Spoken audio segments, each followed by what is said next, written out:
وما لنا ألا نتوكل على الله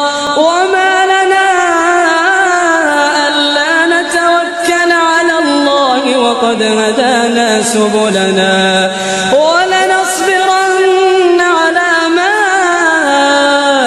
آذيتمونا وعلى الله فليتوكل المتوكلون. وقال الذين كفروا لرسلهم